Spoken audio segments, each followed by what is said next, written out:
Castro est décédé hier vendredi soir à La Havane à l'âge de 90 ans. C'est son frère Raúl Castro qui lui a succédé au pouvoir en 2006 qu'il a annoncé sur l'antenne de la télévision nationale cubaine.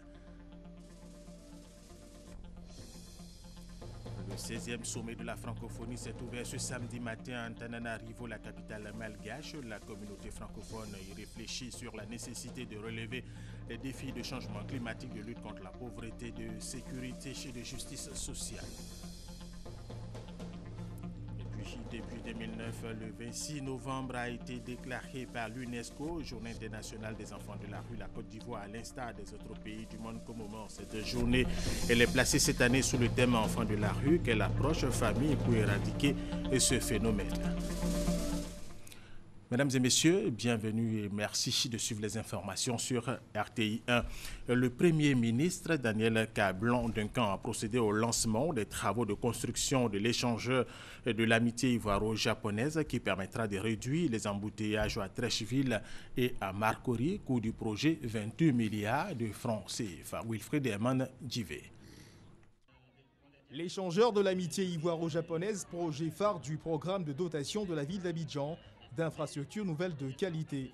Daniel Kablan-Duncan, le Premier ministre, et l'ambassadeur du Japon en Côte d'Ivoire, Kawamura Hiroshi, ensemble, posent la première pierre de cet édifice qui apportera une solution certaine à la fluidité de la circulation des biens et des personnes à cette croisée importante de la ville d'Abidjan. Ce projet d'un coût total de 28 milliards de francs CFA est financé principalement par le gouvernement japonais à travers une aide financière non remboursable à hauteur de 25 milliards de francs CFA et une contribution de 3 milliards de francs CFA de l'État de Côte d'Ivoire. Avec le lancement donc des travaux de ce jour, notre capital économique sera doté dans 3 ans, au terme des travaux, d'un bel ouvrage structurant, moderne et fonctionnel. Le ministre des Infrastructures économiques, Patrick Hachi, donne des précisions. Il était véritablement urgent, après l'échangeur du pont Henri Conan Bédier sur le boulevard Giscard, de se doter d'un second échangeur pour soulager ce bouchon-là, extrêmement important, au niveau du carrefour Solibra, qui, lorsqu'il sera terminé, permettra à partir du pont d'accéder également facilement au nouveau boulevard de Marseille, qui sera donc élargi et permettra de soulager la totalité du boulevard Giscard d'Estaing. Le Japon a décidé, dans un premier chef, d'appuyer l'établissement des fonctionnalités de la ville d'Abidjan en tant que capitale économique de l'Afrique de l'Ouest. Cet appui à la ville d'Abidjan vise à promouvoir davantage de développement en Côte d'Ivoire. La Côte d'Ivoire et le Japon, 55 ans de coopération. Avec la construction de cet échangeur, le temps de parcours sur ce trajet sera réduit de 1/5. Autre titre de cette édition, depuis 2009, le 26 novembre a été déclaré par l'UNESCO Journée internationale des enfants de la rue. La Côte d'Ivoire, à l'instar des autres pays du monde, commémore cette journée. Elle est placée cette année sous le thème Enfants de la rue, quelle approche famille pour éradiquer ce phénomène. Davis Oyo, Stanislas Sechkolia. Des millions d'enfants au monde vivent et travaillent dans la rue. Plusieurs d'entre eux sont abandonnés ou orphelins, exclus du système scolaire et des mécanismes de protection. Certains tentent d'échapper aux abus, tandis que d'autres essaient de gagner de l'argent pour subvenir à leurs besoins et à ceux de leur famille. Ces enfants vulnérables sont exposés à la violence, à l'exploitation, la toxicomanie, au VIH-Sida et à d'autres risques susceptibles de mettre en péril leur vie. Dans notre pays, selon le recensement général de la population 2014, le nombre d'enfants de 6 à 11 ans hors de l'école est estimé à 1 265 310, dont plus de la moitié sont des filles. En outre, 801 710 adolescents de 12 à 15 ans devant aller au collège ne sont présents dans aucun établissement d'enseignement officiel. Pour lutter contre ce phénomène, plusieurs actions sont menées par le gouvernement, qui a placé la protection de l'enfant et la promotion des jeunes au cœur de sa politique de développement, avec la collaboration des partenaires, des ONG et de toutes les structures internationales. Ce sont notamment l'adoption de mesures administratives, éducatives, législatives et sociales visant à protéger les enfants de la rue. Malgré tous ces efforts, beaucoup reste à faire. C'est la raison pour laquelle le gouvernement propose pour les périodes à venir la mise en place de l'approche familiale. Chers parents, vous êtes les piliers de la structure familiale, des communautés et de la société. Veillons donc ensemble à l'épanouissement personnel de nos enfants en instaurant un climat d'amour, d'unité, de compréhension mutuelle, de patience envers les enfants au sein de nos familles, dans la mesure où le manque d'affection et d'encadrement peut produire et conduire l'enfant à chercher dans la rue ce qui lui est indispensable pour survivre. Pour la ministre de la Promotion de la Femme, de la Famille et de la Protection de l'Enfant, ensemble, les populations doivent œuvrer pour que chaque femme soit autonome, chaque famille soit unie, afin que chaque enfant soit heureux. L'organisation non gouvernementale Stop Polio International, dirigée par l'artiste ivoirien Jos Kezo, vient d'offrir des ordinateurs et des kits aux enfants handicapés, aux enfants des handicapés de Djokwe. Nous sommes dans l'ouest de la Côte d'Ivoire. Une action pour encourager les enfants à surpasser leur handicap et sensibiliser aussi les parents à scolariser leurs enfants malgré leur handicap. FBoué. Des enfants avec des handicaps et les enfants des personnes handicapées vivant à Djokwe, dans la région du Guémon, présents dans la salle des fêtes de la mairie de Djokwe. Ils ont répondu à l'invitation de l'ONG Stop Polio International, dirigée par l'artiste ivoirien Jos Kezo. Deux de ces enfants, les plus méritants, reçoivent chacun un ordinateur et les autres des kits scolaires. Cette action de solidarité de l'ONG Stop Polio International est appuyée par le ministère de l'Emploi et de la Protection sociale et le ministère de l'Éducation nationale. Une occasion aussi pour les initiateurs de sensibiliser les parents. Il ne faut pas les rejeter parce que c'est des personnes. Donc, il faut les scolariser. Surtout le combat de l'ONG, c'est de faire scolariser tous ces enfants qui ont un quelconque mal, qu'on appelle un quelconque mal invalidant. Donc, il faut continuer à scolariser ces enfants. On ne sait jamais, on a des invalides qui sont aujourd'hui, qui sont ministres, qui sont en chose. Bah, écoutez, il faut scolariser vos enfants. Message certainement entendu. C'est de prier Dieu pour que Dieu me donne le moyen pour que je puisse le scolariser. Parce qu'on ne peut pas dire comme il a un handicap, peut-être son avenir est hypothéqué. Non, c'est pas ça. Bon, le conseil que je pourrais donner à mes parents qui ont les enfants handicap, c'est de les encourager, de ne pas cacher les enfants, de les faire sortir. L'ONG Stop Polio International a été créée en 2013 et a pour but de sensibiliser les parents sur la poliomyélite en vue de vaincre cette maladie invalidante, mais aussi aider les enfants handicapés. Après donc l'étape de Djokwe, l'ONG se rendra bientôt dans les autres villes de la région du Guémon. Hier, c'était la journée internationale de l'élimination de la violence à l'égard des femmes et des filles. En Côte d'Ivoire, cette journée a été célébrée dans la commune du Plateau par une grande marche organisée par le ministère de la Promotion de la Femme, de la Famille et de la Protection de l'Enfant. Et c'était en présence du Premier ministre Daniel Cablon-Duncan. Wilfried Herman Djivé. La violence à l'égard des femmes et des filles constitue une violation des droits de l'homme, une pandémie de santé publique et un obstacle de taille au développement durable. Elle impose des coûts exorbitants aux familles et aux économies. Le monde ne peut pas se permettre de payer ce prix. Ban Ki-moon, secrétaire général des Nations Unies. En Côte d'Ivoire, cette journée du 25 novembre a été célébrée avec faste. C'est dans la discipline que des dizaines de délégations se sont rassemblées devant les parvis de la cathédrale Saint-Paul d'Abidjan. Le ministre de la Famille, de la Femme et de la Protection de l'Enfant, Euphrasie Yao, mobilise les troupes. À ses côtés, plusieurs membres du gouvernement. La marée orange prend ensuite la direction du centre de la commune du Plateau. Daniel Cablon-Duncan, le Premier ministre, montre l'exemple. Il ouvre la marche. Cette marche orange organisée par Madame le ministre Euphrasie Yao, c'est pour contribuer à la lutte du système des Nations Unies contre les violences faites aux femmes. Je pense que la Côte d'Ivoire a fait des progrès très importants dans ce domaine, puisque je pense qu'on est passé de plusieurs centaines de cas à un seul cas. Je veux dire que le gouvernement, conformément aux institutions du président de la République, attache du prix au progrès dans ce domaine, des droits humains. Et je voudrais vraiment féliciter Madame le ministre, mais aussi tout le gouvernement. Une seule consigne, non aux violences faites aux femmes en Côte d'Ivoire.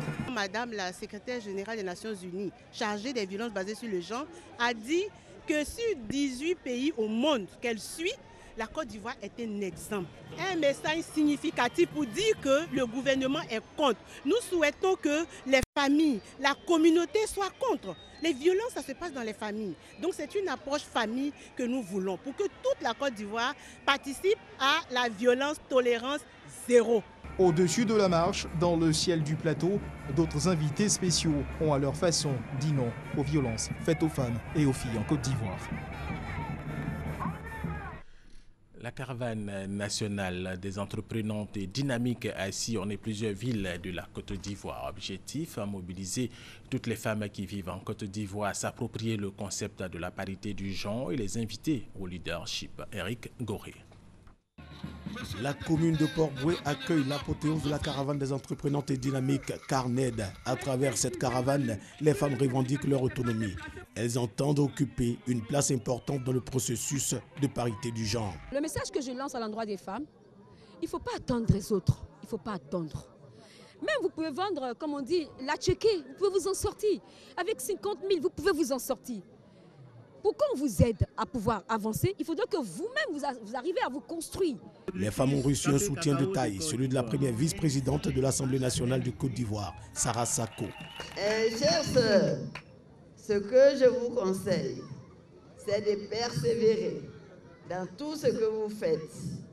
Car la Côte d'Ivoire compte sur vous. C'est grâce à vous, les femmes, qu'en 2020, nous irons à l'émergence. Pour réussir cette politique du genre, plus de métiers réservés aux hommes. Je suis chauffeur de rôle dans la commune de Cocody. C'est comme toutes les activités, il faut l'aimer pour le faire. La caravane nationale des entreprenantes et dynamiques a sillonné les localités de Saint-Fra, Daloa, Mans, Grand-Bérébi et enfin Port-Bouët. Deuxième grand titre de cette édition, le 16e sommet de la francophonie s'est ouvert ce samedi matin à Antananarivo, la capitale malgache. La communauté francophone y réfléchit sur la nécessité de relever les défis de changement climatique, de lutte contre la pauvreté, de sécurité et de justice sociale. Le thème de ce sommet, croissance partagée et développement responsable. Madagascar, l'île de l'océan Indien au sud de l'Afrique, baigne au rythme de la francophonie. 80 pays de l'espace francophone viennent mettre à flot un nouveau chantier résumé dans le thème du 16e sommet, croissance partagée et développement responsable. Nous sommes convaincus, mesdames et messieurs, que si le monde veut durablement et efficacement lutter contre la pauvreté, créer les richesses pour le grand nombre, tout en préservant ses ressources naturelles et en ralentissant le réchauffement climatique, la communauté francophone doit multiplier les initiatives pour aller vers un monde plus juste et un développement soutenable. À Antananarivo, la capitale malgache, il s'agit pour la communauté francophone, en plus du partage de la langue, de mettre le cap sur la constitution d'un espace plus attractif pour les investissements, source d'épanouissement pour les opérateurs économiques et les populations. Un véritable challenge. La francophonie est loin d'avoir exploité tout son potentiel économique, alors même qu'elle dispose des technologies parmi les plus avancées, que l'esprit d'entreprise et d'innovation y prospère et qu'elle a l'avantage de l'affinité linguistique et d'une même tradition juridique pour beaucoup de ses pays membres. Nous devons faire en sorte qu'il y ait plus de médecins, de personnel soignant qui puissent être formés. Nous devons multiplier nos réseaux d'experts en santé publique. Nous devons abaisser le prix des médicaments. Il est insupportable que des populations, parce qu'elles sont pauvres et démunies, soient en plus victimes de fléaux sanitaires. Seulement, tous ces défis ne pourront être relevés que dans un climat de paix, de sécurisation des affaires et de solidarité sociale. La communauté francophone en est consciente. Nous devons favoriser les déplacements des créateurs d'entreprises. Nous devons faciliter les investissements. Nous devons faire que chaque jeune puisse comprendre la francophonie comme un atout supplémentaire pour réussir sa vie. Nous devons multiplier les forums économiques. Nous devons faire que la francophonie puisse se conjuguer avec la science, avec la recherche, avec l'innovation, avec la technologie. Dans ce climat, la volonté politique doit être un stimulateur, d'où cette interpellation. Notre force, c'est ce multipartenariat. Multipartenariat ouvert à toutes les possibilités. Tout l'exige, parce que le monde bouge. Notre force, c'est aussi la volonté d'un multilatéralisme réellement assumé, sincèrement solidaire. Tout l'exige parce que l'heure est grave, parce qu'il y a urgence, parce que nous n'avons plus d'autre choix que d'affronter et de gérer tous ensemble ces menaces, ces défis, ces urgences qui nous concernent tous et dont les faits se font sentir sur tous. Le Premier ministre Daniel Kablan-Duncan représente le chef de l'État à ce sommet. Sur les 5 continents, 274 millions de personnes parlent le français. Ce chiffre doit évoluer à 750 millions selon le président français François Hollande dans les années prochaines. Le français est la 3e langue des affaires dans le monde et la 2e langue la plus enseignée. Le bateau du 16e sommet de la francophonie arrive à port ce dimanche dans la mi-journée. Adama Kone, justement, le Premier ministre Daniel Kablan-Duncan prend part à ce sommet au nom du président de la République Alassane Ouattara. Il nous situe les enjeux de la participation de la Côte d'Ivoire à ce sommet. Nous l'écoutons. Je veux d'abord remercier le Premier ministre malgache et le ministre de l'Économie et des Finances qui ont bien voulu nous accueillir. Nous sommes très heureux de participer donc à ce 16e sommet. Le président de la République a bien voulu donc nous désigner pour venir participer à ce grand sommet, la francophonie. La Côte d'Ivoire avait, disons, quel intérêt tout particulier d'être ici. D'abord parce que ce sont des retrouvailles au niveau de la francophonie, mais aussi, comme vous le savez, nous avons organisé les prochains Jeux. La francophonie à Abidjan, du 21 au 30 juillet 2017. Donc c'est l'occasion à la fois de participer, mais aussi d'inviter tous les pays membres de l'OIF à être à Abidjan à cette période-là.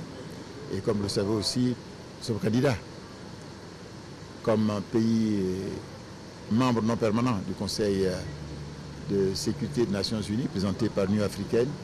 Et nous allons demander aussi à l'OIF de nous soutenir, les pays membres, dans cette candidature qui est déjà soutenue par l'Union africaine.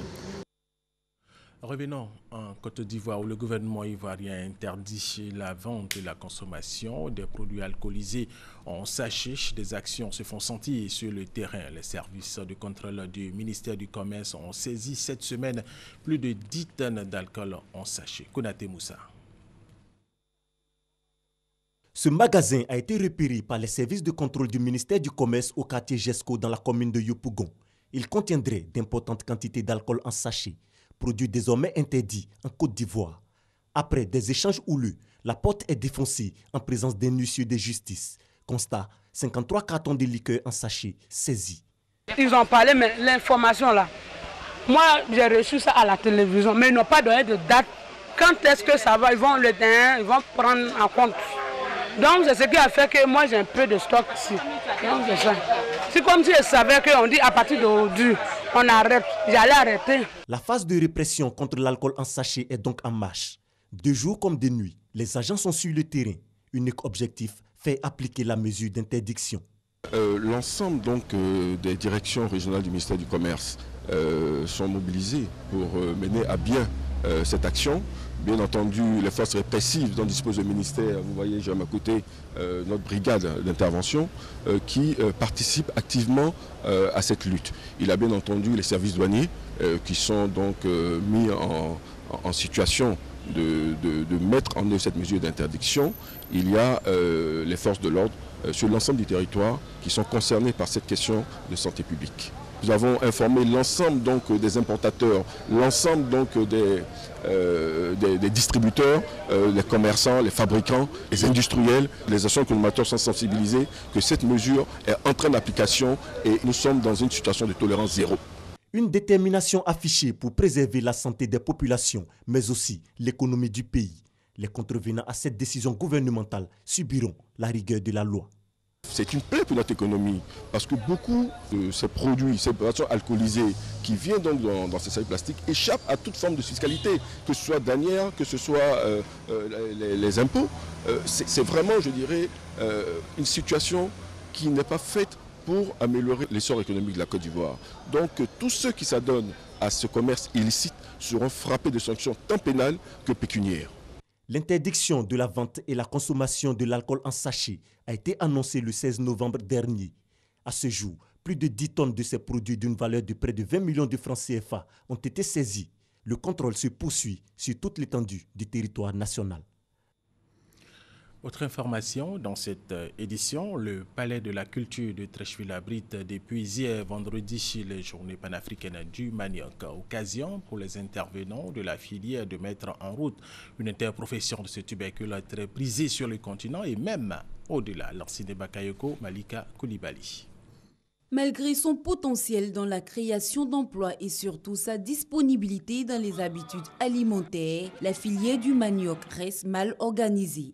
Personne aujourd'hui ne peut dire combien vaut 1 kilo de manioc, combien vaut 1 kilo d'attiéké. Et aucune institution bancaire ne peut accompagner les acteurs. Or, Dieu seul sait le nombre d'emplois, le nombre de richesses que le manioc génère. Le manioc est aujourd'hui dans l'informel. Sorti de l'informel, le manioc, produit stratégique, permettra de proposer une alternative aux importations massives de riz et de blé. À travers la mise en place de l'interprofession du manioc, il s'agit en fait de lever les freins à la professionnalisation. Nous sommes venus vous encourager à aller à l'interprofession. Oui, parce que toutes les filières de notre pays seront structurées en interprofession. Et ce sont les interprofessions qui iront à la Chambre nationale de l'agriculture. Avec cette nouvelle structuration, les acteurs ont en main le développement de leur filière. Ils peuvent solidairement influencer les choix politiques et orienter les financements dans les maillons limitant l'essor de la filière. Avec ça, je sais qu'on aura les financements pour accompagner la production, la transformation et la distribution. Donc moi, je suis heureux. En 2015, la production annuelle de manioc a dépassé les 5 millions de tonnes. Ce féculent très coté auprès des populations représente la deuxième production vivrière en volume après l'igname. Le rendement à l'hectare est de 8 tonnes. L'école primaire publique Magic System de Bangolo, dont du FEMUA, le Festival des musiques urbaines d'Anoumabo 2015, a été officiellement inauguré jeudi dernier en présence de la ministre de l'Éducation nationale et du groupe Magic System. Elle comprend 6 classes et accueille plus de 270 élèves. Depuis septembre dernier, elle a coûté 50 millions de francs CFA. FBoué.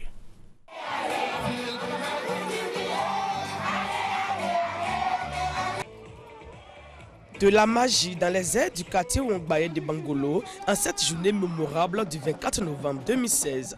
La raison, l'EPP Magic System, dont la première pierre a été posée en avril 2015 au cours du FEMUA 8, est officiellement inauguré. Cet établissement qui porte à 3 le nombre des écoles Magic System comprend 6 classes, un bureau directeur, 3 latrines et a ouvert ses portes en septembre dernier avec plus de 270 élèves. Une réalisation de la Fondation Magic System et de ses partenaires, dont le Conseil du Café Cacao. Nous avons des partenaires qui croient en nous, qui nous accompagnent dans la réalisation de ces œuvres. Et c'est aussi pour nous une fierté de pouvoir permettre à des milliers d'enfants d'aller à l'école et d'appuyer l'action du gouvernement qui, à partir de l'année dernière, a rendu l'école obligatoire. Des artistes qui décident de se mettre au service de leur pays, ça fait plaisir. Et comme c'est notre domaine de compétence, nous avons estimé qu'il était nécessaire de les accompagner. Un partenariat tripartite, État, organisations privées, organisations parapubliques, salué par le gouvernement et l'ensemble de la population. L'école est notre passion et notre raison d'être. Comment ne pas se féliciter alors de compter sur l'appui appréciable de ces mécènes infatigables que sont les membres du groupe Magic System. Nous avons fait un pas de géant le jour où leur route a rencontré celle de l'école ivoirienne. Et justement, la bande à Salfo et l'ensemble de ses partenaires comptent en faire plus. Les 3 écoles Magic System seront équipées en bibliothèque, en panneaux solaires et en matériel informatique. Rendez-vous est donc pris en 2017 pour l'inauguration de l'EPP Magic System de Séguéla. Mais en attendant cela, la magie continue de flotter encore dans les airs de Hongbaye. Le conseil municipal de Saint-Fra continue d'exécuter le programme qui s'est donné pour l'amélioration des conditions de vie de sa population. Le week-end dernier, le maire de la commune Drissa Bamba a procédé à la remise des clés de 2 bâtiments abritant des salles de classe au quartier du Labogo. Thomas Gessambi. Réhabilitation d'infrastructures éducatives et amélioration de conditions de vie par la fourniture d'électricité aux ménages qui n'en avaient pas le privilège jusqu'ici. Drissa Bamba, le maire de la commune de Saint-Fra et son conseil en ont fait leur préoccupation en ce mois de septembre.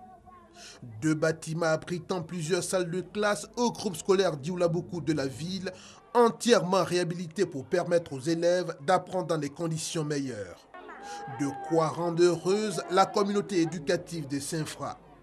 Une occasion aussi pour le maire de féliciter l'inspection de l'éducation nationale qui a hissé Saint-Fra au rang de 2e au plan national. Après l'école, c'est la lumière que Drissa Bamba et son conseil offrent au quartier résidentiel et Boldecro. Restés longtemps sans électricité en ces temps modernes, les 2 quartiers n'en reviennent pas jusqu'au geste qui apporte la lumière pour illuminer à jamais les rues et ruelles du résidentiel et de Boldecro dans lesquelles l'obscurité règne en maîtresse. Plus de 50 millions de francs CFA, c'est le montant investi par le conseil municipal dans ces opérations.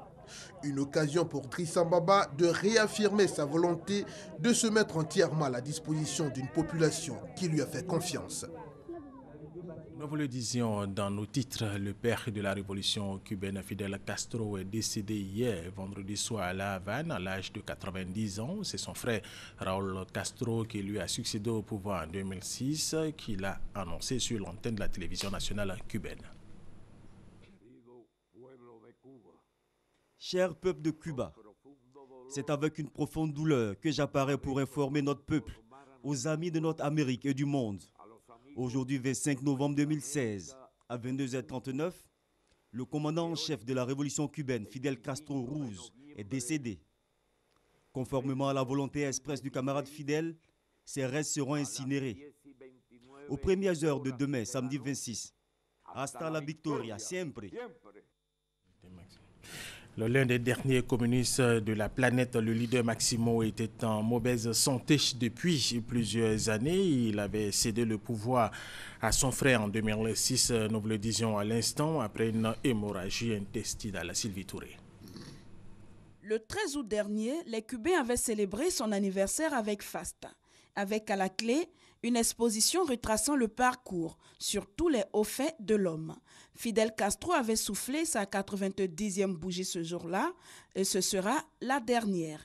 Le père de la révolution cubaine, le leader Maximo ou encore le grand chef, celui que les Cubains adoubaient de tous ses surnoms, est mort dans la nuit de vendredi, laissant derrière lui un peuple dans le désarroi et l'inquiétude. Tout le monde doit être surpris par cette nouvelle parce que tout le monde l'aimait. Il a fait la révolution. C'est grâce à lui que nous avons toutes ces choses, que nous pouvons étudier, que nous pouvons préparer nos études. Personne ne s'y attendait, mais je pense que tous les Cubains doivent se sentir tristes. Pour d'autres, la mort du père de la révolution ne relève pas de la surprise. Ils en veulent pour preuve cet extrait de son discours en avril dernier à l'occasion du 7e congrès du Parti communiste. Cela peut être la dernière fois que je parle dans cette salle. J'ai voté pour tous les candidats soumis à la consultation par le Congrès et j'apprécie l'invitation et l'honneur d'être écouté. Malgré sa réputation controversée, dictateur pour les uns, grand dirigeant pour les autres, Fidel Castro restera une figure emblématique du XXe siècle. Il restera dans les annales de l'histoire comme celui qui a été le cauchemar d'une dizaine de chefs d'État américains.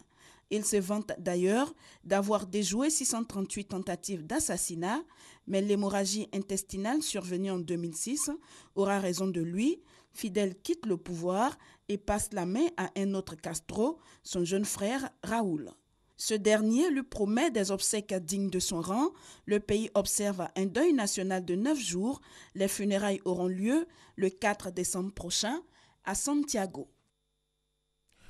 Après avoir appris la triste nouvelle, la mort de Fidel Castro, le commandante de la révolution, le monde entier réagit pour Vladimir Poutine, le président de la Russie. C'est un homme d'État émérite qui est à juste titre considéré comme le symbole d'une époque de l'histoire moderne du monde entier. Et puis, pour Nicolas Maduro, le président du Venezuela, il dit ceci, et je cite, « Tous les révolutionnaires du monde entier, nous devons poursuivre son héritage et reprendre le flambeau de l'indépendance, du socialisme, de la patrie humaine. » Et c'est la fin de cette édition. Merci de l'avoir suivi. Restez avec nous sur RTI 1.